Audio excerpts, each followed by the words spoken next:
dah cakap hadis palsu ada dhaif tu. Itu fahamkan tentang Islam. Tapi dalam sama kita kena bagi tahu dia ancaman dia apa. Dua benda ni tak boleh nak pisah. So dalam konteks pertarungan, ancaman itu lebih kita perlu agresif. Tapi yang jalan. Okey, anda nak bagi realiti masyarakat Malaysia. Anggota ISMA adalah sebahagian daripada masyarakat Malaysia. Mereka ni diambil daripada masyarakat yang 70% daripadanya tak semayang. Kita ni, ahli ISMA dan antum semua ni adalah anggota masyarakat Malaysia yang mana masyarakat Malaysia ni 70% tak semayang. Kita susah cakap pasal hadis palsu. Semayang pun tak. Kita ajar dia semayang. Kita ajar dia hafal hadis 40, hadis yang mudah-mudah. Ya, hadis mana yang dia boleh hafal? Kalau boleh hafal tu kira hebat dah tu. Jadi kita jangan expect terlalu tinggi untuk seseorang yang nak berdakwah ni dia kena selesai itu sebagainya. Benda tu tak macam tu. Dia akan berlaku sedikit demi sedikit. Akhirnya boleh dekat. So, maknanya dekat sini pasal hadis palsu ni kira ISMA tak letak benda tu dalam prioriti lah. Dia benda tu penting tetapi dari segi tenaga belum dapat kita capai benda tu. Nak kata kita tak prioriti salah juga. Tak betul juga. Kita penting juga benda tu. Tapi dari segi apa yang kita boleh buat, kita buatlah tak mampu dulu. Tak maaf kalau Ustaz ada seminar benda ni semalam. Tak apa. Pasal Syiah Ustaz. Stand Rasmi ISMA ni, Syiah ni sesat ke kafir ke? Ataupun ada orang kata sesat tapi Islam. Sebab ada orang kata sesat tapi Islam ni mazhab. So stand Rasmi ISMA ni apa terhadap Syiah ni sebenarnya? Senang je. Hari ni ada satu statement keluar dalam surat khabar kan. Ketika dia dibincangkan oleh Ustaz Muhammad Ismail. Dia tu unit kajian Syiah. Maknanya dia punya statement tu lebih power dari saya lah untuk mewakili ISMA. Jadi dia punya statement dia tu ISMA ni agama ciptaannya ini. Sorry.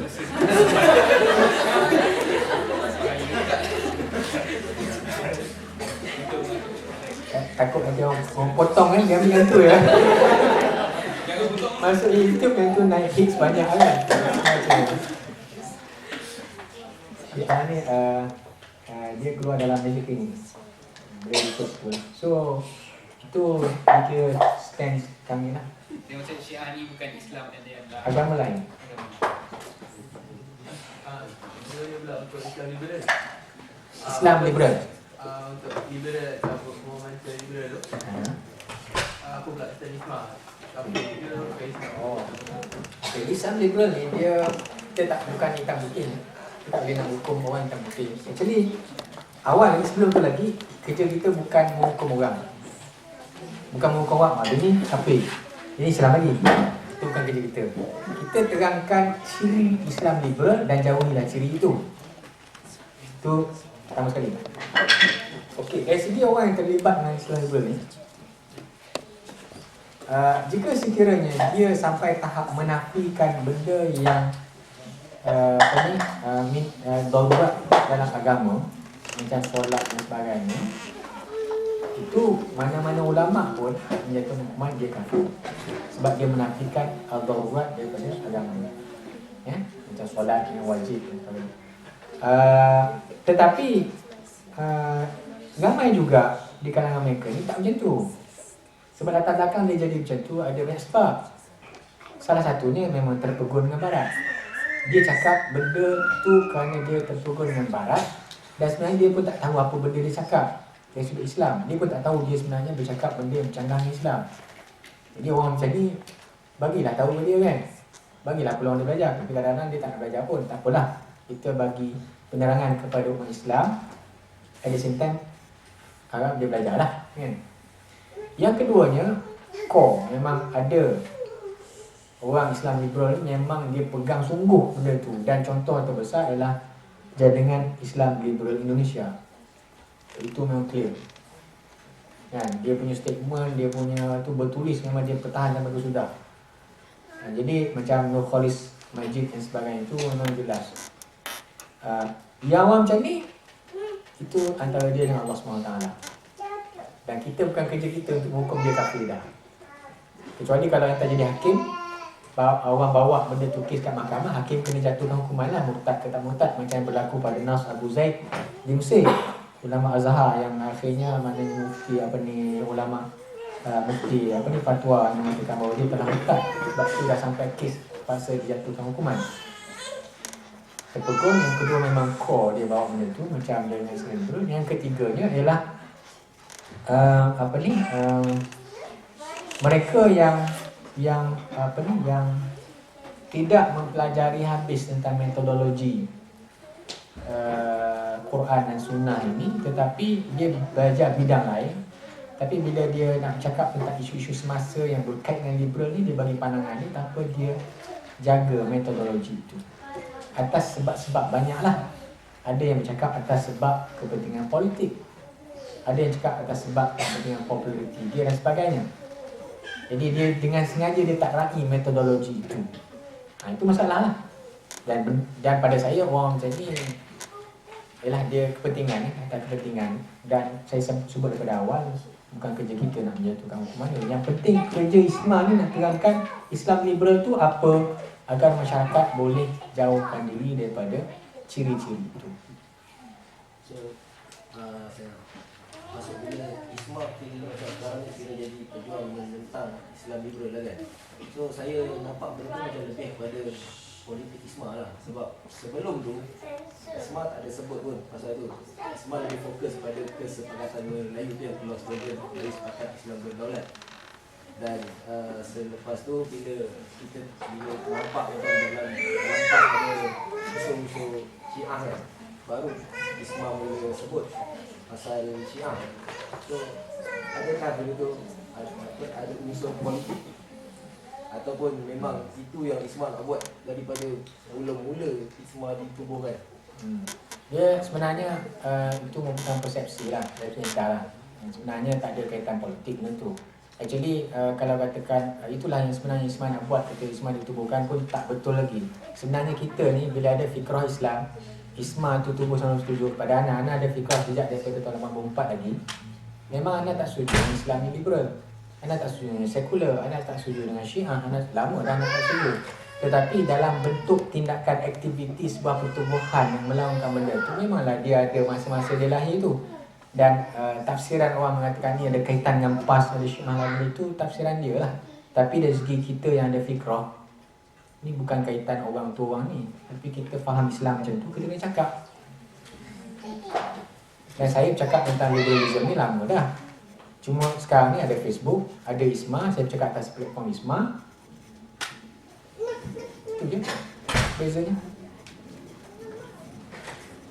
Balik pada isu tadi dan Bible sendiri. Bukan kita dah ada satu akta yang melarang pada dakwah kepada kaum Muslim. Yang mana juga orang Sabah Sarawak yang memang menggunakan bahasa Melayu. So di manakah keadilan terhadap mereka? Okay.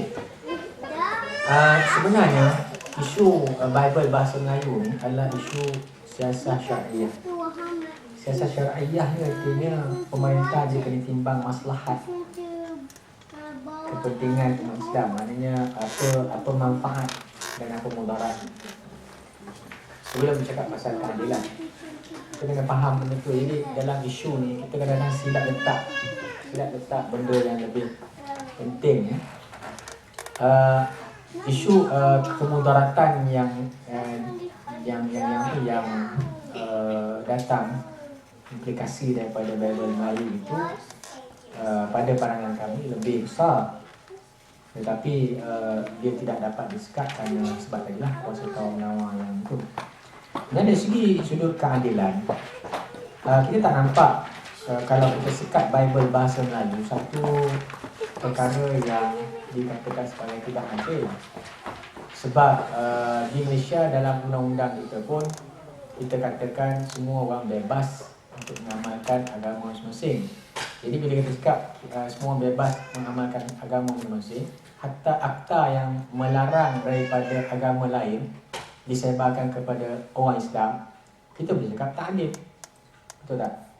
Kan? Tetapi pada kita itu perlu. Jadi dalam menimbang adil tak adil ini bukan isu saksama. Kalau kita isu saksama, kita boleh sebar Islam pada bukan Islam, maka bukan Islam boleh sebar agama bukan Islam pada Islam. Itu saksama. Jadi adil pada kita ialah letak suatu benda pada tempatnya. Jadi dalam konteks Malaysia ini, pada kita dengan keadaan umat Islam yang jahil, yang tak kuat pegangan agama dan apa semua, kita nampak kena letak Islam itu pada tempatnya, iaitu ada istimewa, dan agama lain tak dibenarkan disebar. Jadi kalau kita cakap pasal justice dalam bentuk saksama, memang itu pun tak boleh pakai. Ya. Jadi dalam konteks Bible bahasa Melayu pun kita cakap pasal keadilan dari sudut kepentingan sesuatu perkara itu letak pada tempatnya. Jadi macam itulah dia punya neraca. Anda tengok isu ni isu neraca. Kita jadi berbeza pendapat kerana kita letak neraca yang tak sama. Neraca, ada orang letak neraca keadilan itu pada sama rata sama rasa. Kita orang Islam tak boleh macam tu. Kita punya neraca keadilan ialah letak satu benda pada tempatnya. Ada belakang. Kita lihat sekarang dengan dunia teknologi sekarang, manusia sekarang macam lebih bebas untuk bersuara di mana-mana medium pun kan. Saya ingin bertanya, apakah stand ISMA dalam menyatakan pandangan dan ataupun in terms of teguran kepada pihak lain, sehingga macam tidak menimbulkan rasa tak puas hati ataupun rasa salah faham ataupun rasa boleh menimbulkan fitnah ataupun salah faham. Salah faham pada dia lah. Maknanya suasana dia tak harmoni kerana teguran itu. Okay. Macam teguran secara berhemah lah. Macam sekarang kan ramai macam bebas untuk suara. Kan? So macam fenomena ni pun boleh menimbulkan suasana tak harmoni, menyebabkan orang jadi tak bersatu. Dia tak harmoni. Ada dua perkara saya. Pertama sekali ialah suasana yang berlaku, dan yang kedua dalam konteks kita nak menyampaikan kebenaran atau pesanan nasihat kita lah. Pertamanya, suasana yang berlaku itu memang itu realiti. Jadi kita nak tunggu semua orang bincang dalam keadaan yang terkawal, saya rasa takkan berlaku bila-bila. Tak nak kawal lah, semua orang cakap. Jadi ISMA ni kalau nak ikut cara baik dia kena jumpa lah semua orang. Dia bincang cakap macam ni lah kan. Tak larat kan. Macam-macam benda dalam Facebook, macam-macam benda dalam blog tak terkawal. Kita masih lagi cara jumpa dia, cakap dialog, jumpa dialog. Tak dapat sampai mesej tu dah. Jadi kita terpaksa guna blog, guna Facebook, cakap jelas, terang-terang. Kalau cakap kadang cakap berlapik ni orang tak faham. Jadi kita cakap dengan terang. Macam contoh tak berlapik ni lah. Syiah, agama ciptaan Yahudi tu tak berlapik tu. Cakap terang-terang. Kalau tak, orang tak faham. Orang salah faham. Oh, boleh lagi Syiah sebenarnya. Tapi cuma dia satu. Jadi problem. Cakap macam tu jelas. Orang tak puas hati nak macam mana, tu antara risiko nak kena tanggung lah. Kemudian itu keadaan yang tak terkawal. So kita kena guna juga apa sahaja keadaan ada, kita cakap. Tak payah tunggulah keadaan terkawal sampai bila pun tak akan berlaku. Yang kedua, dari sudut stance kita dalam hal ini ialah kita akan cakap. Kita tak boleh simpan benda-benda yang kena cakap, kita kena cakap. Itu stance kita. Yang tak betul, kita cakap tak betul. Kita nak tunggu kita kata kita nak memilih-milih ke, tak ada. Dan ISMA memang ISMA ni nak kata bukti dia cakap tak kira pilih orang ke apa ke, dia kena bantai kiri kanan. Siapa boleh menafikan benda ni? Yang duk cakap dalam Facebook ISMA ni UMNO lah apa benda lah. UMNO bantai ISMA berapa kali? PAS ni tak terkata lah. So dan kami bukan kerja kami untuk membuktikan kami ni natural. Buat apa? Saya daripada awal saya sebut ISMA ni paksi dia pada diri dia sendiri. Dia nak buat apa? Apa yang dia patut buat, bukan pada apa yang orang tengok, orang kata. Tak. Kalau betul lah orang kata kita ni macam-macam pun, lantak lah. Kita memang paksi pada diri kita. Itulah yang berlaku. So dari segi berhemah tak berhemah ni kita cuba dan kita rasa tak pernah Isma mengutuk menghamun orang dengan bahasa yang kasar, kesat ke, kecuali dalam bentuk satu statement yang keras. Itu anda tak nafi. Sebab memang perlu keras. Tapi nak kata maki hamun, alhamdulillah lah. Maknanya walaupun dalam komentar Facebook tu berjela-jela macam-macam orang maki hamun, saya rasa tak ada orang Isma yang balas balik, tak ada, dia senyap macam tu je. Kadang-kadang, tapi kadang-kadang baik sangat pun masalah juga kan. Orang sedap ketuk kepala kita kan. Jadi saya sekadar kena bagi juga. Tapi maknanya itulah, kena faham dalam konteks itu. Dan manusia, kita tak manusia. Orang kutuk kadang kita naik gelam juga. So macam mana sebut daripada awal lah, tak ada orang yang perfect. Ustaz, saya tertarik dengan poin Ustaz di berhemah. Jadi saya dengar cerita lah isu tikam belakang Isma, Jim, daripada 2 tahun lepas, setahun lepas tu memang ada dalam Facebook memang saling balas lah isu plug kat Palestin lah dan macam-macam isu lagi timbul kata Isma ni merompak Jim lah pula. Apa statement rasmi di sebalik seperti ini? Okey, setakat yang perhati, statement tu banyak daripada sebelah pihak. Isma banyak ambil pendekatan senyap yang diam. Kecuali sekali dalam isu aman Palestin ni, sekali je Ustaz Abdul Razak jawab. Dan kedai Riful lah jawapan itu. Dia jawab sekali tu je. Dan rasa lepas tu senyap.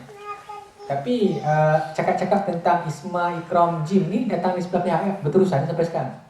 Isma sendiri tak sentuh benda tu. Kita lah dakwah kita bukan prioriti kita nak cakap tentang Jim, Ikram, Isma, apa benda semua ni bukan prioriti kita. Tapi benda tu still timbul lagi daripada sebelah pihak. So betul tak dia punya dakwah Ustaz Lah dan rakan-rakan merembat Isma daripada Jim? Tak betul. Betul lah? Tak betul. Sebab Isma ni ditubuhkan oleh ahli dia. Jadi benda tu apa ni, dan benda-benda macam ni tak perlu kita apa ulang-ulang benda sama kan. Orang yang saya ada satu, bila saya tengok budak-budak Isma dengan village ni, sebab diorang berasal sebelum Isma rasmi dekat sini, diorang link dengan Ausis. Ausis tu kita memang tahu lah Jim punya kan. So bila dia punya teori dia macam betul-betul teori lah. Bila dia punya ketua dia convert, yang lain semua convert lah. So bila Ustaz Halim pergi ke Isma, so Dr. Zaki pergi ke Isma, so budak lain semua kerja di Isma. Sebab saya kenal dekat sini ada yang di kalangan sini dulu pro pas. Jadi bila tukar di Isma semua dia masuk, saya lihat dia punya cerita tu seolah-olah macam dia orang ni asal Jim Ausis, lepas tu tukar menjadi Isma. Masa zaman nak tukar kepada Ausis ke Isma tu pun, sebab saya ada housemate dengan dia orang yang dia buat dia pun confused, kita nak buat Isma ke nak buat Ausis ni. So seolah-olah benda tu mengiyakan apa yang dia orang dakwa. mengiyakan dakwa apa ni? Yang Isma ni rembat Jim punya. Rembat tu tak betul tu. Rembat lain. Hubungan lain. Ada hubungan lain. Rembat lain. Itu satu benda istilah yang Ana rasa kita rembat macam budak-budak dia lah. tak, okey, rembat tu nak jawab. Rembat tu budak nak jawab. Isma punya cara, kaedah ialah dengan hujah. Ana sebagai pimpinan Isma, Ustaz Alim ke siapa ke, kami cakap apa yang kami percaya, terpulang pada antum. Tak percaya tanya siapa semua. Bukan kami kata diktat, entah kena ikut kami. Kerana kami adalah yang betul. Itu cara tu, kaedah tu, ni saya cakap dengan terang. Kaedah itu saja yang kami guna, yang menyebabkan ada di antara anak Jim pun ikut Isma. Boleh bayang tak? Kan? Jadi benda kekuatan yang ada pada kami ialah hujah, bukan diktat. Walaupun kami faham lah perasaan ayah dan mak ni bila anak tak ikut dia tu, kita faham lah. Tapi kita kena faham juga, anak-anak ni dah dewasa, dah besar, dia fikir sendirilah. Jadi saya cakap benda tu, itu yang berlaku dalam Isma. Bila dalam tempoh itu, yang berlaku ialah kita bentang, kita punya pandangan dan kepercayaan kami, kita kena buat sekian, so terpulang penantu. Sebab dia Itu sebab dia jadi pening tu. sebab dia punya cerita